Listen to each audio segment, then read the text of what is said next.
मित्रों नमस्कार। मैं हूं आपका मित्र, आपका सखा, आपका फ्रेंड, आपका हितैषी, आपका मित्र, आपका दोस्त कमल नंदलाल।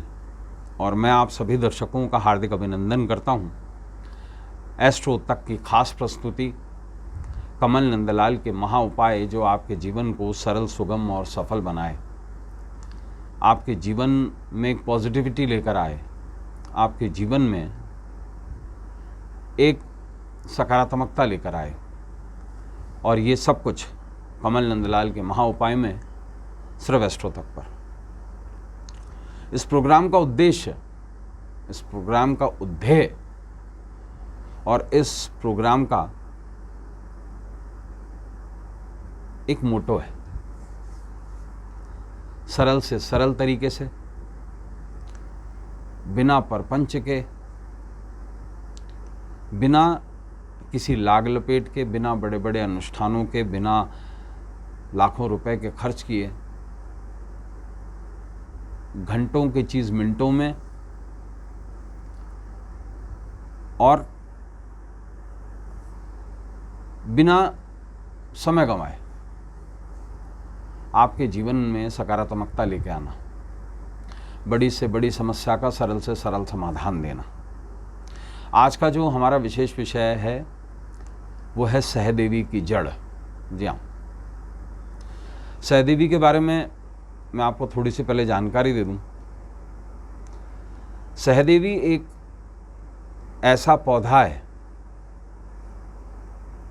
जिसका उपयोग तंत्र शास्त्र में किया जाता है। इसका जो वर्णन है वो कालिका पुराण में है, यमला तंत्र में है ना। और इसका जो प्रयोग है बहुत सारे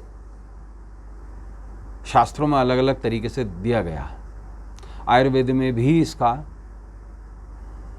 बहुत बड़ा प्रयोग माना जाता है। इसे सहदेवी या सहदेही कहते हैं। और ये मूलतः आयुर्वेद का एक प्रोडक्ट भी है। इसके जो फूल होते हैं इसके पेड़ के, वो वॉयलेट कलर के या बैंगनी कलर के होते हैं। और इसका पौधा जो है वो जंगली होता है, लेकिन अमूमन इसकी जड़ जो है वो ग्रोसरी स्टोर्स पे या पूजा पाठ की दुकानों पे मिल जाती है। और ये देख लीजिए कि ये पौधा अपने आप में इतना विशेष और इतना ख़ास माना जाता है कि इसका जो प्रयोग है वो कई जगह पे किया जाता है। इसके जड़ की पूजा की भी की जाती है और इसे मूलतः तंत्र से संबंधित पौधा कहा गया है। इस पौधे का उपयोग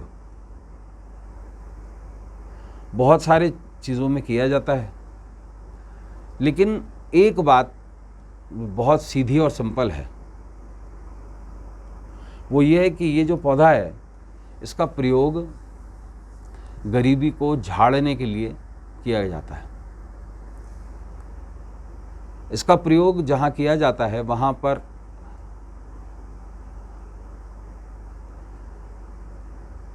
बहुत सारी समस्याओं का निदान हो जाता है, बहुत सारी समस्याओं का। इसके कई मान्यता दी गई है शास्त्रों में, आगम तंत्र में भी इसका प्रयोग बताया गया है। और मूलतः इसकी जड़ का जो प्रयोग है वो सर्वाधिक रूप से माना जाता है। लेकिन आज हम बहुत सरल तरीके से आपको बताएंगे कि सहदेवी की जो जड़ है वो गरीबी को कैसे जड़ से मिटाएगी। सहदेवी जड़ का महा उपाय गरीबी को जड़ से मिटाए, उन्मूलन कर देगा गरीबी का। देखिए, मूलतः जैसे मैंने कहा इसका प्रयोग गरीबी को झाड़ने के लिए किया जाता है। भगवान श्री कृष्ण ने कहा है कि दारिद्रता से बुरा कोई अभिशाप ही नहीं है। दारिद्रता जहाँ होती है वहाँ अभाव होता है, और अभाव से बुरा इस जीवन में कुछ भी नहीं है। एक तो व्यक्ति गरीब है वो ठीक है, अलग बात है, लेकिन जब वो दूसरों को ऐश्वर्य में देखता है तो उसे और ज़्यादा दुख होता है, क्योंकि ये मनुष्य का चित्त है कि वो दूसरों के सुख से ज़्यादा दुखी होता है। वो अपना रेशो प्रोपोर्शन करता है। तो ऐसे में मनुष्य जीवन में संतोष तो है ही नहीं।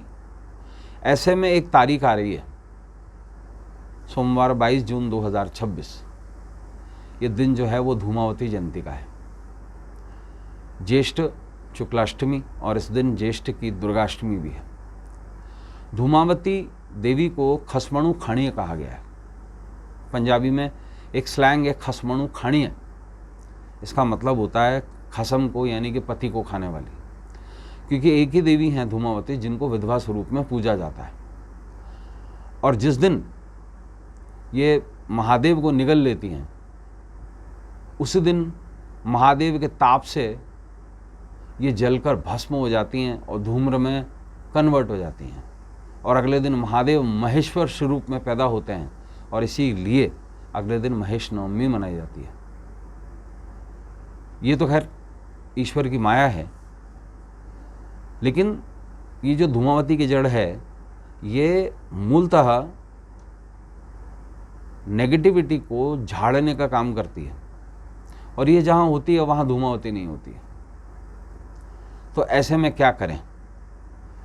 देखिए, रविवार यानी कि एक दिन पहले, रविवार 21 जून 2026 को मध्याह्न के समय में, आफ्टरनून में, जब अभिजीत मुहूर्त पड़ता है, तब बाज़ार से सहदेवी की जड़ ले आएं। और सोमवार 22 जून 2026 को धूमावती जयंती के दिन सुबह के समय इसकी प्रॉपर तरीके से पंचोपचार पूजा करें, धूप दीप पुष्प गंध और नैवेद्य से।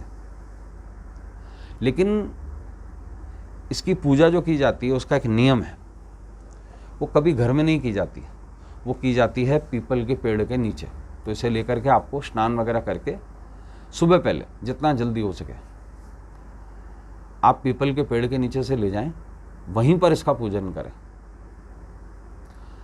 और पीपल का जो गिरा हुआ पत्ता है, वहाँ कोई भी, उसको घर ले आएं सहदेवी की जड़ के साथ में सोमवार के दिन, और उस पीपल के पत्ते को धो करके उसका भी पूजन करके, जैसे बीड़ा लगाते हैं, इसको बांध के पीपल के पत्ते में, और साथ में लाल रेशमी कपड़ा इसके साथ बांध लें, और देवी धूमावती का ध्यान करते हुए इसे तिजोरी में रख दें।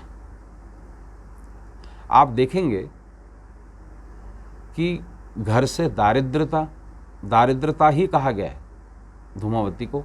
धूमावती ज्येष्ठा ही हैं, पार्वती का अलक्ष्मी स्वरूप हैं। ईश्वरीय शक्ति के बहुत सारे स्वरूप हैं, लक्ष्मी भी है तो अलक्ष्मी भी है। उसे ही ज्येष्ठा कहते हैं, उसे ही धूमावती कहते हैं। और जब ये तिजोरी में जाएगी तो वहाँ लक्ष्मी का वास होगा और लक्ष्मी का वहाँ से साया निकलेगा। तो दोस्तों, ऐसे ही एपिसोड्स के साथ में आपसे कल फिर मुलाकात होगी। आज के लिए बस इतना ही, इजाजत दीजिए। नमस्कार, नमः शिवाय। अगर आप मुझसे जुड़ करके अपनी समस्याओं का समाधान चाहते हैं और चाहते हैं कि आपकी समस्याओं को ज्योतिष के माध्यम से सुलझाया जाए, तो आप हमसे संपर्क कर सकते हैं, जुड़ सकते हैं एस्ट्रो तक पर।